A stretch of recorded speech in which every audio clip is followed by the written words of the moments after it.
Good morning, everyone, and welcome to my home and this time that we can spend together and me sharing my thoughts with you. It's a beautiful sunny day here today, and it's good to be alive and be encouraged today. I have a story to share with you. When I was 6 to about 8 years old, I was riddled over and over again with ear infections and pneumonia.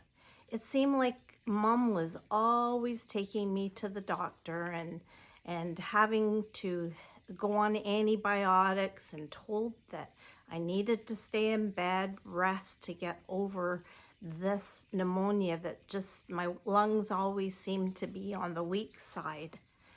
Now, being in bed with as a 6-year-old and told to stay there was not easy, and especially this one particular time.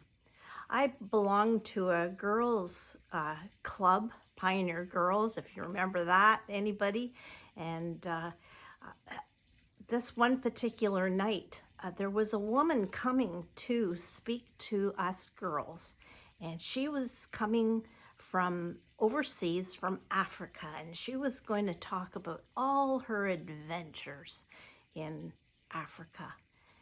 And I couldn't go. I was so disappointed. I was so disappointed. I wanted to go. There was something in me that always wanted to hear about travels of people in other parts of the world, and especially in Africa. But this one night, I couldn't go. I cried.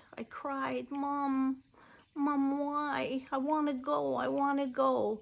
And Mom said, it'll be all right. So I laid in my bed thinking, this is so unfair, just as a kid too. Oh well, maybe there'll be another time, but it was important for me to go that night and I couldn't go. So as I laid in my bed and just laid there feeling sorry for myself and sad, very sad, suddenly there was a knock at my door.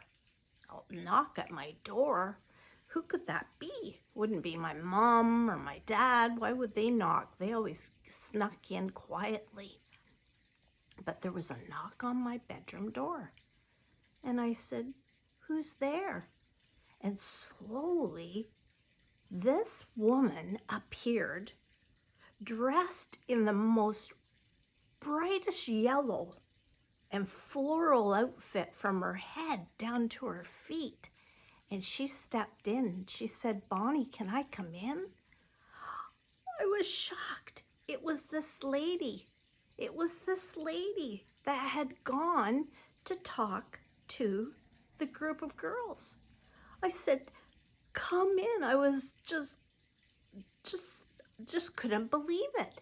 She came in and she sat at the end of my bed. She said, I heard you were sick. I heard that you were so disappointed, so I decided to come and see you for myself. I was just so excited. She sat at the end of my bed and she told me face to face all about her travels to Nigeria, Africa, the people that she had seen, the food she ate, and how, there was just so many adventures. And she sat with me. I could touch her. I could see her face to face. She sat at the end of my bed. I'll never forget that. I'll never forget that for the rest of my life, that she found favor, compassion to come to me, Bonnie, to share, to comfort me. And then she prayed with me. How good was that? And that story reminds me of God. Over and over in his word, he says, I stand at the door and knock. He knocks. God knocks at my heart. But we, just like me, having to say, come in to that knocked door, I had to say, come in. And when he comes in, there is such a joy and a peace and a hope that comes. We all have been given a heart, a soul, and he wants to fill that void. I have a few things that I want to read to you that he says what happens when he steps in. And maybe you can relate to this. When God steps in, he wipes away the tears of sorrow. When God steps in, things begin to move well as God planned because we ask him.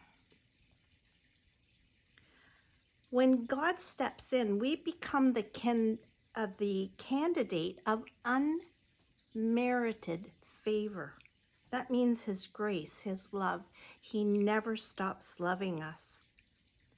When God steps in, the darkness does fade away and the light of God shines.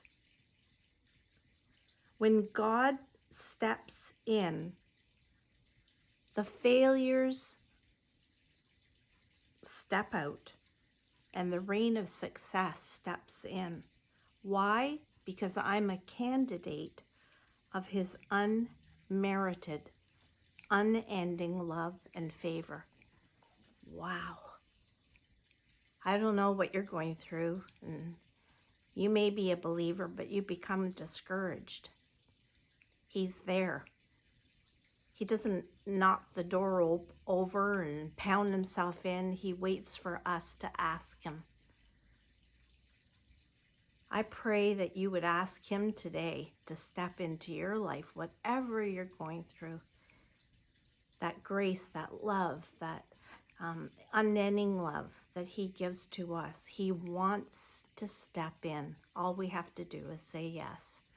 Seems pretty simple, doesn't it? But he stepped into my life. I said yes to him. And I know that he will step into your life. I pray you have a wonderful day. I pray that you would remember that God says in his word, he stands at the door and knocks. And whoever will open the door, he will be there. How good is that? Have a great day. May God bless you till we see each other again. And I'm excited to live for him and to encourage you. God bless.